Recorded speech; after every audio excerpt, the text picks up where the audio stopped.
Hi hello.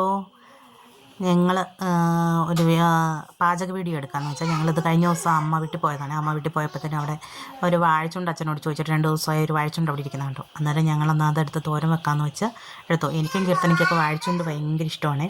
അപ്പം നമ്മൾ പെട്ടെന്ന് എന്നാൽ നമുക്ക് വാഴച്ചുണ്ട് തോരൻ വെക്കാമെന്നൊരു പ്ലാനിട്ട് ഞങ്ങൾ വാഴച്ചുണ്ട് തോരൻ വെക്കാൻ എടുത്തു. അന്നേരത്തെ കൃഷ്ണ പറഞ്ഞാൽ നമുക്ക് അമ്മ വീഡിയോയും കൂടെ എടുത്താലോ എന്ന് തോന്നുന്നു. ഞാൻ പറഞ്ഞാൽ പോയി ശരിയായിട്ട് കൂടിപ്പോയി വീഡിയോ എടുത്തുകൊണ്ടാണ് അവളെ വീഡിയോ എടുക്കുന്നത്. പിന്നെ സാധാരണ അമ്മയൊക്കെ വാഴച്ചുണ്ടിന് മുറത്തിനകത്ത് അരിഞ്ഞിട്ടിട്ട് നമ്മളിതുപോലെ ഒരു കമ്പെടുത്തുകൊണ്ട് വന്നിട്ട് അത് ചുറ്റിയൊക്കെ അതിൻ്റെ കറയെടുക്കുന്നതാണ്. എനിക്കതൊക്കെ മെനക്കേടായതുകൊണ്ട് ഞാൻ എപ്പോഴും ഇങ്ങനെയാണ് ചെയ്യുന്നത്. അതൊരു ചട്ടിക്കകത്തോട്ട് വെള്ളത്തിനകത്തോട്ട് അരിഞ്ഞിട്ടിട്ട് ഒരു 3 തവണ നന്നായിട്ട് അത് കഴുകിയെടുക്കും. കഴുകിയെടുക്കുമ്പോൾ അതിൻ്റെ കറയൊക്കെ നല്ലപോലെ പോകും. ഇപ്പം മെനക്കേടുമില്ല, പെട്ടെന്ന് ചെയ്യുകയും ചെയ്യും, കറയൊന്നും ഇരിക്കുകയില്ല, വൃത്തിയാവുകയും ചെയ്യും. ഞാനങ്ങനെയാണ് സാധാരണ വാഴച്ചുണ്ട് കറി വെക്കാനായിട്ട് എടുക്കുന്നത്. പിന്നെ എനിക്ക് ഓപ്പറേഷനൊക്കെ കഴിഞ്ഞിട്ടിരിക്കുന്നതുകൊണ്ട് അങ്ങനെ പെട്ടെന്ന് ഇരുന്ന് അങ്ങനെ തേങ്ങ ചരണ്ടാനൊന്നും പറ്റത്തുകൊണ്ട് ഞാൻ പിന്നെ കീർത്തനെ വിളിച്ചുകൊണ്ട് വന്നൊരു വാടി ഒന്ന് തേങ്ങ ചരണ്ടി തരാൻ പറഞ്ഞ് വിളിച്ചുകൊണ്ട് വന്നിട്ട് അവൾ ഒന്ന് തേങ്ങ ചരണ്ടി തന്നിട്ട് അന്നേരം തന്നെ വണ്ടി വിട്ടു. കാരണം എന്ന് വെച്ചാൽ അവൾ മടിച്ചാണേ. പിന്നെ കൃഷ്ണ എൻ്റെ കൂടെ കൂടുന്നേ കുറേ ചെയ്യാനൊക്കെ. അന്നേരം ഈ തേങ്ങ അരച്ചിരുന്ന ആരാ? അടുത്ത് മഞ്ഞപ്പൊടി ഇട്ടാരാ? ജീരകം ഇട്ടാരാ? എന്നിട്ട് ആ കടയിൽ പോയി പയറ് മേടിച്ചോണ്ട് ആരാ? അത് കഴുകിയതാരാ? വെള്ളത്തിലിട്ടാരാ?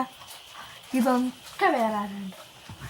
ഇല്ല കേട്ടോ, സോറി. ഇവളെ പഠിക്കുമായിരുന്നു എൻ്റെ അടുത്ത്. ഞാൻ ഓർത്ത് അവൾ ശ്രദ്ധിച്ചിരുന്ന് പഠിക്കുമെന്ന്. ഞാൻ ഡബ് ചെയ്യുന്ന കൂടെ ശ്രദ്ധിക്കുന്നുണ്ട്, അതുകൊണ്ടാണ്. ശരിയാ, ഇവള് തേങ്ങ ചരണ്ടി തന്നു. പിന്നെ കാന്താരി പറിച്ചോണ്ട് വന്നു. കാന്താരി അതിനകത്തേക്ക് ഇട്ടു. പിന്നെ മഞ്ഞളിട്ടു, ജീരകം ഇട്ടു. പിന്നെ എന്നാ അടിയിട്ടാ നീ? അത്ര ഇട്ട് അവളത് മിക്സിക്കകത്തിട്ടൊന്ന് കറക്കി തന്നു. പിന്നെ അന്നേരത്തിന് ഞങ്ങൾ പെട്ടെന്ന് പറഞ്ഞു തന്നാൽ നമുക്ക് ഇന്നൊരു വെറൈറ്റിക്ക് പയറിട്ട് വെക്കാം. ഇതിനകത്ത് സാധാരണ പരിപ്പിട്ട് വെക്കാറുണ്ട്, ചെറുപയറിട്ട് വെക്കാറുണ്ട്, അങ്ങനെയൊക്കെ വെക്കാറുണ്ട്. പക്ഷേ എന്നാലും ഇന്ന് ഞങ്ങൾ അന്നേരം പറഞ്ഞാൽ നമുക്ക് വൻപയറിട്ട് വെക്കാമെന്ന്. ഞങ്ങൾക്ക് ഏറ്റവും ഇഷ്ടം ഇതൊന്നും ഇടാതെ വാഴച്ചുകൊണ്ട് തന്നെ വെക്കുന്നത്. എങ്കിലും ഞങ്ങൾ പയറും കൂടി ഇട്ട് വെക്കാമെന്നും പറഞ്ഞ് അവളപ്പം തന്നെ ഓടിപ്പോയി കടയിൽ പോയി പയർ വാങ്ങിച്ചുകൊണ്ട് വന്ന് കഴുകി വെള്ളത്തിലിട്ട് അത് കുക്കറിനകത്ത് വെച്ചും കൂടെ തന്നു കേട്ടോ. ശരി, ഇന്ന് ഇത്രയും കൊച്ച് ചെയ്തായിരുന്നേ, അത് ഞാൻ പറയാൻ വിട്ടുപോയതാണ്. ഇപ്പോൾ അവൾ ശ്രദ്ധിച്ചില്ലായിരുന്നേ, അത് പറയാനും പറ്റത്തില്ലായിരുന്നല്ലോ എന്നാണ് ഞാനിപ്പോൾ ഓർക്കുന്നത്. എന്നിട്ട് ഞങ്ങൾ എന്തായാലും ആ കുക്കർ എന്നിപ്പോൾ ഞങ്ങൾക്കൊരു സംശയമുണ്ട്. കാരണം ഈ പയർ നമ്മൾ അപ്പം മേടിച്ചുകൊണ്ട് വന്ന് വെള്ളത്തിലിട്ട് കുതുക്കാതെ വെച്ചാൽ കഴിഞ്ഞാൽ ഇത് വേഗം. അതുകൊണ്ട് ഞങ്ങൾ കുറച്ചേറെ വെള്ളമൊക്കെ ഒഴിച്ച് ഒരു 8-9 വിസിൽ അങ്ങ് അടുപ്പിക്കാമെന്ന് വിചാരിച്ചേ. അല്ലേ നമ്മൾ കടലും പയറൊക്കെ എടുത്ത് വെക്കുമ്പോഴത്തേനും നമ്മൾ തലേദിവസം വെള്ളത്തിലിട്ടിട്ടല്ലേ അത് എടുത്ത് വെക്കുന്നത്. അത് വേകാനായിട്ട് അടുപ്പിലോട്ട് വെച്ചിട്ട് പിന്നെ ഞങ്ങൾ ചട്ടി അടുപ്പിൽ വെച്ച് അതിനകത്തേക്ക് കുറച്ചു എണ്ണ ഒഴിച്ചു. പിന്നെ കീർത്തന അങ്ങ് പോയി. പിന്നെ കൃഷ്ണയാണ് പിന്നെ അടുത്തത് വന്ന് വീഡിയോ എടുത്ത് തരുന്നതുമൊക്കെ. അവൾ അന്നേരത്തേനും നീ ഒന്ന് കൂടി അന്നേരത്തേന് അവൾ വന്ന് കുറച്ച് ഉള്ളി അരിയാൻ ഞങ്ങളോട് പറഞ്ഞതാണ്. അപ്പോഴത്തേന് അവൾ പറഞ്ഞു ഇതാകുമ്പോൾ എളുപ്പമെന്ന് പറഞ്ഞ് സവോള, കാരണം വീഡിയോ പിടിക്കണ്ടേ, അതുകൊണ്ട് പെട്ടെന്ന് അവൾ കുറേയേറെ സവോളയൊക്കെ അരിഞ്ഞു തന്നു. ഞങ്ങൾ പിന്നെ ചട്ടിക്കകത്ത് ഇട്ട് വഴറ്റിയെടുത്തിട്ട് അതിനകത്തോട്ട് ഞാൻ നേരത്തെ അരിഞ്ഞ് പിഴിഞ്ഞ് വെച്ചിരുന്ന വാഴച്ചുണ്ട് എടുത്തിട്ട് ഇളക്കി അതിനകത്ത് നന്നായിട്ടൊന്ന് എണ്ണ എല്ലായിടത്തും പിടിക്കുന്ന പോലെ നല്ലപോലെ ഒന്ന് ഇളക്കി എടുത്തിട്ട് നമ്മൾ ഇതുപോലെ അരച്ച് വെച്ചിരിക്കുന്നത് അരപ്പും കൂടെ അതിനകത്തേക്ക് ഇട്ടു. സാധാരണ ഇതിനകത്ത് ഞാൻ അങ്ങനെ ഒട്ടും വെള്ളം ഒഴിക്കാതെ സാധാരണ വെക്കുന്നത്. പക്ഷേ ഇന്നൊരു ശകലം വെള്ളം ഒഴിച്ചാൽ ഈ വാഴച്ചുണ്ട് 2 ദിവസത്തെ പഴക്കമുണ്ടല്ലോ.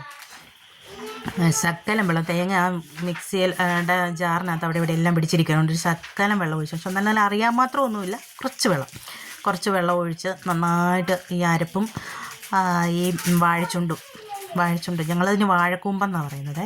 ആ വാഴക്കൂമ്പും കൂടി ഇട്ട് നന്നായിട്ട് ഇളക്കി അത് നന്നായിട്ടൊന്ന് ആവി കയറാൻ വേണ്ടി വെച്ചു. അതിനിടയ്ക്ക് നമ്മൾ പയറിനകത്ത് കുറച്ച് ഉപ്പിട്ടിട്ടുണ്ടായിരുന്നു. എന്നാലും വാഴച്ചുണ്ടിനുള്ള ഉപ്പ് ശകലം നമ്മൾ ഇടുകയാണ്.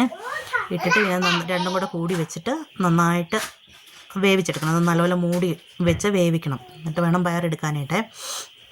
ഈ പയർ ഞങ്ങൾ സാധാരണ നമ്മൾ അടുപ്പിൽ വെച്ച് കുക്കറിനകത്തൊക്കെ വെച്ച് കഴിഞ്ഞാൽ പെട്ടെന്ന് ധൃതിക്ക് കുക്കറിൻ്റെ മണ്ടയിൽ കൂടെ വിസിലിൻ്റെ അതിൽ കൂടെ വെള്ളം ഒഴിച്ച് വിട്ടിട്ട് പെട്ടെന്ന് തുറന്നൊക്കെ എടുക്കും. ഞങ്ങളിത് അങ്ങനെയൊന്നും ചെയ്തിട്ടില്ല. കാരണം വെച്ചാൽ ഇത് വേഗമെന്ന് തന്നെ ഞങ്ങൾക്കൊരു സംശയം ഉണ്ടായിരുന്നു. അതുകൊണ്ട് ഞങ്ങൾ നല്ലപോലെ ഒരു 8-9 വിസിലോളം അടുപ്പിച്ചിട്ട് അത് നന്നായിട്ട് തണുത്ത് കഴിഞ്ഞിട്ടാണ് അത് തുറന്ന് നോക്കുന്നത്. അപ്പോഴേക്കും നമ്മുടെ വാഴച്ചുണ്ട് ഒരു ശകലം കൂടെ വേവാനുണ്ടെന്ന് എനിക്ക് മനസ്സിലായി. അങ്ങനെ ഒന്നും കൂടി അതൊന്ന് പതുക്കി വെച്ചിട്ടേ വേവിച്ചെടുക്കാൻ ഓർത്തു. നമ്മുടെ വീഡിയോ ആദ്യമായിട്ട് കാണുന്നവരൊക്കെ ആണെങ്കിൽ, അല്ലെ കണ്ടിട്ട് വെറുതെ പോകുന്നവരാണെങ്കിൽ ഒന്ന് സബ്സ്ക്രൈബും കൂടി ചെയ്തിട്ട് പോണേ. ഇഷ്ടപ്പെടുന്നുണ്ടെങ്കിൽ ലൈക്ക് ചെയ്യണം.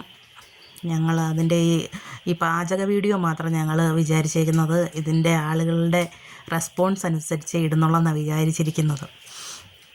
ഓരോരുത്തർക്കും പാചകത്തിന് ഓരോ രീതിയല്ലേ. അപ്പം ഞങ്ങൾ എന്തായാലും പയർ നോക്കിയപ്പോഴത്തേനും പയർ നല്ല അടിപൊളിയായിട്ട് വെന്തിട്ടുണ്ടേ. പക്ഷേ ഒരു അബദ്ധം പറ്റി എന്താണെന്ന് വെച്ചാൽ ഞങ്ങൾ ഒഴിച്ച വെള്ളം ഒരു ശകലം കൂടിപ്പോയി. ആ സാരമില്ല, നമുക്കിപ്പം തോരനുള്ള ഇത് മൊത്തം കൂടെ ഒഴിച്ചിട്ടുണ്ടെങ്കിൽ ചിലപ്പം വാഴച്ചുണ്ട് ചാറായി പോവും. അതുകൊണ്ട് ഞങ്ങൾ അതിനകത്തുനിന്ന് പയർ മാത്രം കുറച്ച് കോരിയെടുത്തു. എന്നിട്ട് അത് നമ്മൾ തോരനകത്തിട്ട് ഇളക്കിയെടുക്കാനായിട്ടുള്ളത് അത് അതിനാവശ്യമുള്ള എടുത്തു.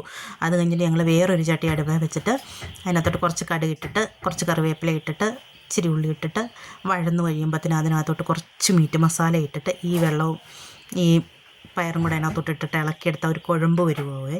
അത് എല്ലാവർക്കും ഭയങ്കര ഇഷ്ടമുള്ള വീട്ടിൽ അങ്ങനെ വെക്കുന്നത്. അപ്പം ഞങ്ങൾക്ക് പ്രത്യേകിച്ച് മുളക് പൊടിയൊന്നും ഞങ്ങൾ ഇടാറില്ല. കാരണം എന്ന് വെച്ചാൽ പിള്ളേരല്ലേ എല്ലാവരും. അപ്പോൾ അതിന് മീറ്റ് മസാലയുടെ എരിവ് തന്നെ അതിന് മതി.